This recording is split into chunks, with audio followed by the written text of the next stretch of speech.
Hai, salam buat mama saudara yang dikasihi Tuhan. Selamat bertemu dan berjumpa kembali. Oleh kasih dan penyertaan daripada Tuhan, saya senantiasa berharap Bapak mama saudara semua dalam keadaan sehat walafiat dengan penuh rasa syukur kepada Tuhan. Pada pagi hari ini kita akan membaca serta merenungkan firman Tuhan yang terambil dari Kitab Yesaya pasal 53 ayat 1 hingga ayat yang ke-12. Kitab Yesaya pasal 53 ayat 1 hingga ayat yang ke-12.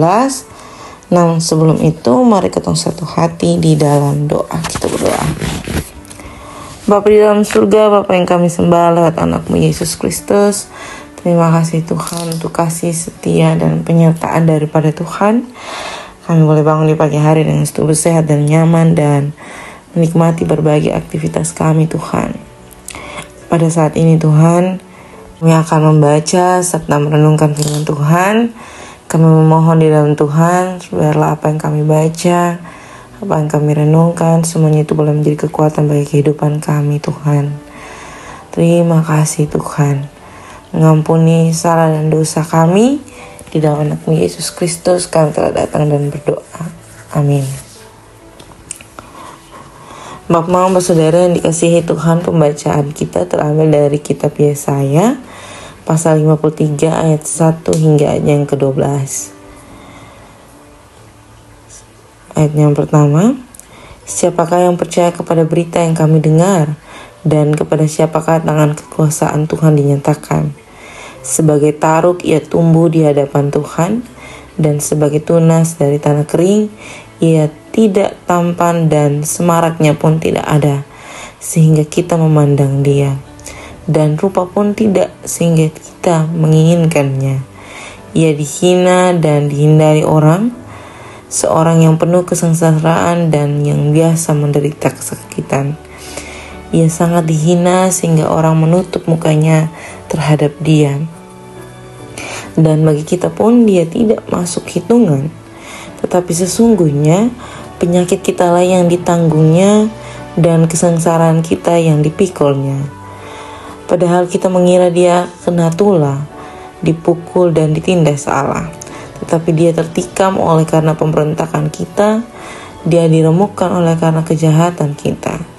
Ganjaran yang mendatangkan keselamatan bagi kita ditimpakan kepadanya, dan oleh bilur-bilurnya kita menjadi sembuh. Kita sekalian sesat seperti domba, masing-masing kita mengambil jalan sendiri. Tetapi Tuhan telah menimpakan kepadanya kejahatan kita sekalian. Dia dianiaya tetapi dia membiarkan diri ditindas dan tidak membuka mulutnya. Seperti anak domba yang dibawa ke pembantaian, seperti induk domba yang keluh di depan orang-orang yang menghitung bulunya. Ia tidak membuka mulutnya. Sesudah penahanan dan penghukuman ia terambil, dan tentang nasibnya, siapakah yang memikirkannya? Sungguh, ia terputus dari negeri orang-orang hidup, dan karena pemberontakan umatku, ia kena tulah. Orang menempatkan kuburnya di antara orang-orang fasik, dan di dalam hatinya, ia ada di antara penjahat-penjahat. Sekalipun ia tidak berbuat kekerasan dan tipu tidak ada dalam mulutnya. Tetapi Tuhan berkehendak meremukkan dia dengan kesakitan. Apabila ia menyerahkan dirinya sebagai korban penebus salah, ia akan melihat keturunannya, umurnya akan lanjut, dan kehendak Tuhan akan terlaksana olehnya. Sesudah kesusahan jiwanya, ia akan melihat terang dan menjadi puas. Dan hambaku itu sebagai orang yang benar akan membenarkan banyak orang oleh hikmatnya, dan kejahatan mereka dia pikul. Sebab itu aku akan membagikan kepadanya orang-orang besar sebagai rampasan, dan ia akan memperoleh orang-orang kuat sebagai jarahan, yaitu sebagai ganti, karena ia telah menyerahkan nyawanya ke dalam maut. Dan karena ia terhitung di antara pemberontakan-pemberontakan, sekalipun ia menanggung dosa banyak orang dan berdoa untuk pemberontakan-pemberontakan. Demikian juga akan firman Tuhan yang dikatakan berbahagia adalah setiap kita yang tidak hanya membaca, mendengar, tetapi mau melakukan dalam kehidupan kita hari lepas hari.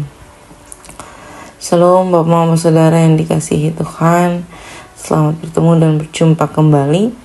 Hari ini kita dituntun oleh Nabi Yesaya di dalam pembacaannya di pasal 52. Kalau kita baca baik-baik, kita baca berulang-ulang, saya mau bilang kalau pasal ini membicarakan secara eksplisit tentang Yesus Kristus, anaknya yang tunggal Allah, yang dikorbankan untuk menebus segala dosa-dosa kita, segala ketamakan kita, segala perbuatan, segala keangkuhan, dan segala hal yang terkait kehidupan negatif kita.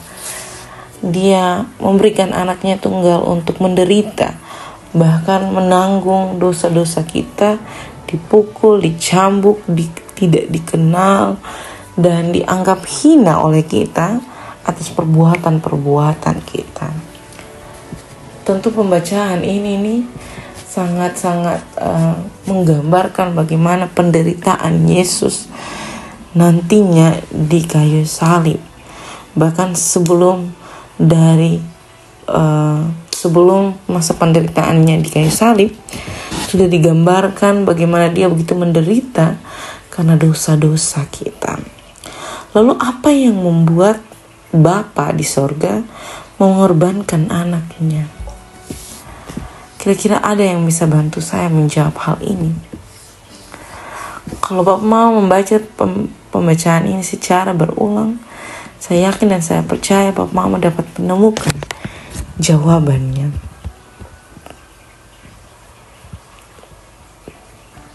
Adakah?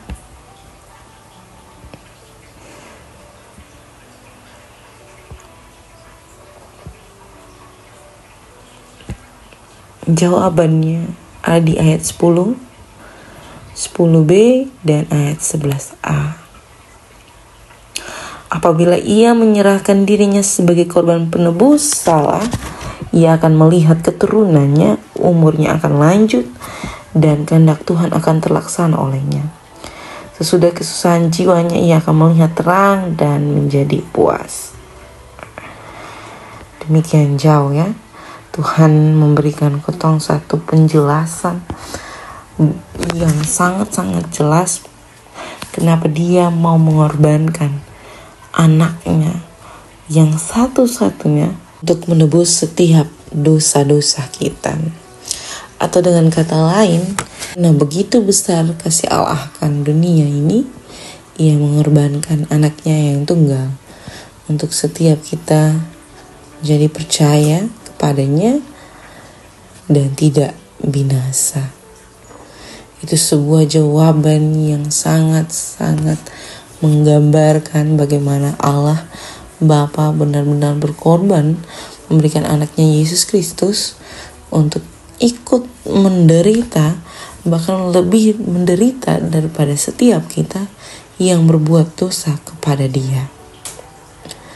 Dengan hal ini, dengan pembacaan ini, saya mau bilang di Bapak Mama, mari kita berefleksi, mari kita mempelajari bahwa semua ataupun dosa yang kita lakukan secara sadar atau tidak sadar, kita telah membuat Yesus Kristus anak Tuhan menderita, dan penderitaannya itu berangsur yang sangat lama.